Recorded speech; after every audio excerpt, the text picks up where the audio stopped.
Sam Ersson stinks. And he has been exceptionally stinky this preseason. And last night, Sam Ersson had yet another stinky performance. And if you were looking for Sam Ersson to maybe start to kind of calm your nerves a little bit, hey, you know what? Alexei Kolosov is out of camp. Carson Bjarnsson's out of camp. It's just him and Vladar, baby. It's just him and Vladar. Fedotov is gone. The Iron Giant's gone. It's going to be all great. It's going to be so great for the Flyers. Ersson plays the entire game against the Islanders, including future former Flyer Maxim Shabanov, who scored a goal. Sam Ersson gives up 4 goals on 27 shots. And I sit back, gentlemen, and say, this is bad, bad, very bad. Your thoughts, 610-632. Who's starting? Am I starting? Go ahead. Well, I mean, I think that a couple of different things can be true at the same time. I think we can say that they're going to be bad and miss the playoffs, but that doesn't mean that it's not going to be fun to watch them, at least in some capacity. We know that the goaltending stinks. So that's just not going to be fixed this season, but you can still focus on other things and the people that are there, with Zegras and Drysdale are back together for the first time. They extended York. So that I think York, Drysdale, and Zegras are all friends behind the scenes, because York is from Orange County. They work together in the off season. Michkov is obviously great. And then you have to take it for what it is. And what it is they're a lot of their best players are just not there yet. Mortone and Nesbitt aren't going to be there this year. So when we, over the course of the offseason, released our, when we were in whatever month that was, when we were there for rookie camp in Voorhees, and we were releasing those interviews, we had June or June, whatever. Something like that, yeah. We had however many guys on, these young guys coming on, 5, right? So I'm even if it's just 2 or 3 of these guys actually pan out and are legitimate NHL regulars, I think that they're going in the right direction. So I would just say, when you're watching them, don't necessarily expect them to win, but at least, take it for what it is. And what it is I think they're going in the right direction. And so when Michkov gets a hat trick, get excited about it, but I would say for, if you're holding your breath for this team to make the playoffs, I would say you can probably start breathing. They're not going to. They should breathe. You should breathe. Otherwise you're going to pass out, is what you're saying. I would get a healthy serving of oxygen. Before I get to you, Amadeo, Carl Bradley, who I'm going to say I appreciate tremendously over on X, says, fully agree with Russ. Sam is a mess. Either Vladar steals the job, Kolosov shocks and comes up, and Sam is dumped, or the season is off the rails before Christmas. Amadeo, where are you at? Where have you historically been on Ersson, and where are you at on Ersson now? Ersson, he's a guy that was forced into a role that he just wasn't ready for. I mean, the Carter Hart situation aside, he was forced into that situation, not from his fault, but he just isn't made to be a starter in the NHL. When you have an actual goaltender ahead of him, he could be a reliable backup for you. He's a backup being played into a starter, which is just not what he's supposed to be. And especially now with a defense that has a lot of question marks in front of him, where you have some guys down on the forward core that are going to be very exciting, but, some guys, especially a line like a Zegras and a Michkov, that are not going to be good in their own defensive zone. There's probably going to be some very bad goals that he allows. And because I was there last night, and the one goal that he allowed, right after the Flyers took the lead, allowed it right back. It was just simple 5-hole that he allowed. It's just that can't go in. He wasn't locked in. I can excuse the 2-0 because that's usually never a goalie's fault, but it's just, and then the Shabanov goal was a redirection, but and the goal that he allowed late, it was a good play by the Islanders. You got to make a save there, especially that late in the game to try to force overtime. It's just, when you need to make the save, Ersson is not able to make the save. That's the problem. He isn't even, you talk about goalies who are on the upper echelon. They're goalies who can steal you a game, who can win you a game. Then you have another tier of goalies who, if everything's going well, can keep you in games. And that's honestly what the Flyers need more than anything this year, is a guy who can keep you in the game. If the forwards are performing at the level that you expect of them, probably going to win some games. Defense is going to have some breakdowns. You're going to have to make a couple of saves that you probably shouldn't otherwise have to make. But if you have a goalie who can keep you in games, they could be a bubble playoff team. Because I'm still not convinced that the Eastern Conference as a whole is that great either. But then you have this other tier where it's they don't keep you in the game, but they don't actively cost you the game. So it's like tier 3. And then there's tier 4, actively lose you games. And Sam Ersson right now feels like he's somewhere between 3 and 4.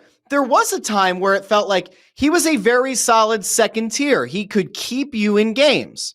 And when he took over for Carter Hart at the end of the 23-24 season, at a time that he was not expected to have to take on the lead role, he did okay, all things considered. His first full season as the Flyers starting netminder did not go well because of injuries, and he probably fell from being a tier 2 guy to like between tier 2 and 3. And I know that we're not supposed to get read too much into the preseason, but you watched him in the Four Nations last year and he looked good. You watched him come back into the NHL and you go, not great. The preseason's been really bad. There have not been a lot of encouraging signs. I really do think that he's starting to fall into the category of a guy who loses you a game. And that's even understanding that this Flyers blue line isn't exactly great, but he's not helping his cause. And I don't know what they're going to do. If he gets hurt again, right? You can pretty much guarantee the Flyers will be done with him. They're going to try to develop Bjarnason in the A. The goal is to have Kolosov play some significant games in the A. You have Vladar signed for another year. He's supposed to be your backup. I won't be surprised if Sam Ersson is gone come 26-27. I put out an idea over on Twitter today. He makes $1.45 million this year, does Sam Ersson. He's an RFA after this season. I don't know if there's another goalie in the National Hockey League who has the kind of variance potential in salary, in AAV, going into restricted free agency next summer. Because if he's good, well, then it's not the sky's the limit, but he could get himself a nice, healthy raise on that $1.45 million. But if he's as bad as he looked last year and as unhealthy as he was last year, as unpredictable, as unavailable, there's a non-zero chance that he is pretty much flatlined at that 1.45. If it's up to you guys, if you have to kind of put on your prognosticator caps, is Sam Ersson going to finish the season as the number 1 starter for the Philadelphia Flyers? I mean, I would just guess yes, because if it's not him, then who is it going to be? You say, but Kolosov's not any better than he is. So I think that by mid-season, I think there's a good chance by mid-season, if Kolosov is playing well in the A and Ersson gets hurt, I mean, I could see it. Or if Vladar goes on that stretch that he played at the end of last season, maybe he takes over the number 1 spot. Vladar played really well down the stretch for the Flames. And so I think that is going to be the question. If they are in that bubble territory that they were 2 years ago under Torts, if they are in that bubble zone with 15, 20 games left to play, and Vladar has been giving you really solid starts, and he's been more of a tier 2 keeping you in the game, and Ersson's kind of in that 3-4 level, I agree with Amadeo. I think there's a path to Vladar being the guy down the stretch. Will it be a failure for this Flyers team if Vladar lives up to his billing as a really strong, solid backup, but Ersson is a disaster as the starter? Would that go down as a failure to you guys? Well, I feel like the only way to consider it a failure is if your expectation is that Ersson is going to be that guy. And I don't think any of us expect him to be the guy. So it's I'm not going to be disappointed because I already know that.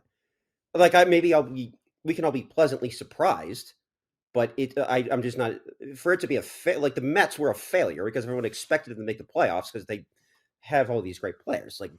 Ersson is, I don't think anyone thinks that he's going to be that. I'm just looking at his numbers over the years.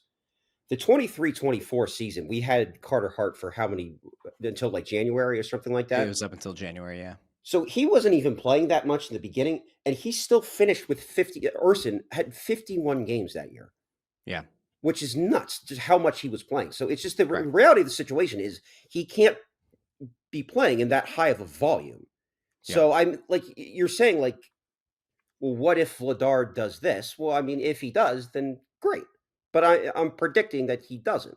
So no, like I said, I'm already expecting them to not make the playoffs. So no, I won't. It's not a failure because I think that's where their expectations at right now. Amadeo, your thought. Will it be a failure if the Flyers' target of Vladar ends up being the backup they expect him to be, but Ersson stinks? No, because I feel like the general consensus is that Ersson is not a starting caliber goaltender. So if he puts up what we expect him to, which is not good numbers, you can't really consider that a failure. The only thing, I don't even know how you could consider it a failure. I guess it would be a pleasant surprise if somehow halfway through the season he's playing well and he has a save percentage above 905. I would be surprised about that. When's the last time Ersson got to a 900 save percentage? Wasn't it like his second year in the league? It was a long time ago. That's where I'd say that's the stat of the night by intern Andrew. I'm pretty sure he's only sniffed a 900 save percentage like once, right? Yeah, it was 12 games in 22-23. He had an 899 save percentage. The season that he had to fill in for Hart, it was 890, and then last season when he was supposed to be the starter, but he only played in 47 games because of injuries, he had an 883. It's not good. I mean, like he is objectively not a starting caliber goalie. I guess my concern here is like, if Vladar is a good backup, that's fine. But you should have done better than Dan Vladar, if that's the case, right? Like, having a really good backup that you signed to be a really good backup is great. But then if your number one isn't a true number one, did you kind of screw yourself? Like, I don't think Tippett came here expecting that, like, all right, we're going to be a bottom of the conference kind of team again. And I don't think they're going to be. But if you go into a season with two backup goalies, I don't know what else you could expect to have happen. But where are they going to get him from? This other goalie. Trade, free agency. Well, you right, but free agency, you like, teams aren't just letting like good reliable goalies walk normally because there's so few of them. They're such a commodity. So that's why I'm saying, like, it's not like you can just like go to the waiver wire in fantasy hockey and just pick up like everyone is holding on. It's pretty rare that you're just going to find a really, really good, reliable number two or even potential number one just in free agency. So, like, I was on the Aiden Hill train last year, but that's too late. He's already been extended. So that's out the window. I really do think the reality of the situation at this point is basically just wait until Bjarnason's ready and just hope that he ends up being what he's being. Is he like 100% not going to be in the NHL this year? Bjarnason? Is he still too young? Bjarnason's not going to be in the NHL unless very drastically bad injury luck hits the team. Everybody gets hurt. I'd be shocked. Bjarnason, he's young. 20. He's got to be. Is he 23? Is it 23? Okay. So he's a little bit older than I actually thought. I thought maybe he might actually be younger. 21. Hold on, let me see. He's 20. I'm totally wrong. Bjarnason's 20. Oh, he is 20. Okay, so right. So and he just turned 20. He turned 20. He turned 20 in June, which is why they're trying to shelter him, and that's why, oddly enough, Kolosov being down there with him isn't a bad thing. Kolosov's also not that old either. So, and you also happen to have the guy that's everybody's darling right now, Zavragin, who's been tearing it up in the KHL. So Kolosov is 23. Bjarnason is 20. Zavragin, I think, turned 20 last season, right? Yeah, he turned 20 in August. So they have, in theory, right? If you go macro view and you say, all right, Vladar is going to be the backup. He's here for another year. If Ersson sucks, restricted free agency comes up, you offer him a qualifying offer or not, whatever. Maybe another team decides they want Ersson, you get something back, or you trade his rights. And then Ersson's off the books for 26-27. Will they feel good enough about Kolosov after a year in the AHL being their starter next year? I'd be kind of surprised. Would I think that they'd want to put a 21-year-old Carson Bjarnason in as the starting netminder a year from now? I can't imagine. If Igor Zavragin has an incredible KHL season, making it back-to-back incredible seasons in the K, and he's able to somehow finagle his way out of a contract that he does all by himself. If he's able to do that, like, would they want to bring over a 21-year-old Zavragin to be the starter next year? I'm not so sure. I guess the positive that they probably look at is they don't have anybody locked up long-term that's going to block any of those young guys. So if a Kolosov, a Bjarnason, a Zavragin really does stand out in a significantly meaningful way, the job could be theirs. But this year's just tough. You know, if the idea is that it really was just meant to be a stopgap for one of those guys to take the step and claim the job in 26-27, I guess that's fine. I guess. But then you're probably putting yourself in position to be closer to the lottery than you do the playoffs. Yeah, but don't you want to be there anyway? Okay, so hypothetically, Would it be better for the Flyers to be in the bottom of the standings again and have a chance at Gavin McKenna? Yeah, of course it would. So there you go. Of course it would. But I really don't think that's where their head's at. I really think that they believe they're going to be a bubble playoff team. And I think that like there are enough things that kind of point in the direction of that might not being total bullshit that I still expect them to be somewhere in or around the playoff picture. I just don't foresee a scenario, barring significant injury, where this team is in like the top 5 of the lottery next year. I just don't see it. Well, Now, I mean, we've go ahead. had how many times have we had Briere on the Press Row show? Like, he's not a dummy. Yeah. We know that.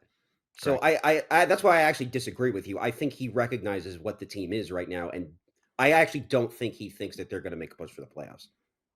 Now, I may be wrong about that. That's just my gut feeling. But then they also bring up constantly the idea, well, not the idea, well, the realization that they're going to have so much money in the offseason coming off of the books. Correct. And then they want to try to bank on one of those big free agents. But, surprise, surprise, Kirill Kaprizov signed the biggest contract in NHL history. And now one of those big free agents is off the thing. So you would think finishing bottom of the standings, getting another high lottery pick, and getting another very young, maybe franchise-changing player would also help, just in the case that you don't get one of those guys. Because it's going to be, now with Kaprizov off, it's really just, okay, you got to rely on McDavid and Eichel hitting the market now, which I think there's McDavid also no could. guarantee that either of them would give a legitimate thought here. And by the way, as fun as it is to think about Connor McDavid being a Flyer, what's the thing that screwed Edmonton? It's been the guy in net. It's been Skinner.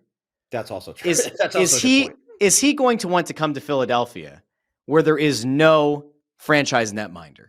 Right? Is he going to want to come to Philadelphia and become the highest paid player in the National Hockey League?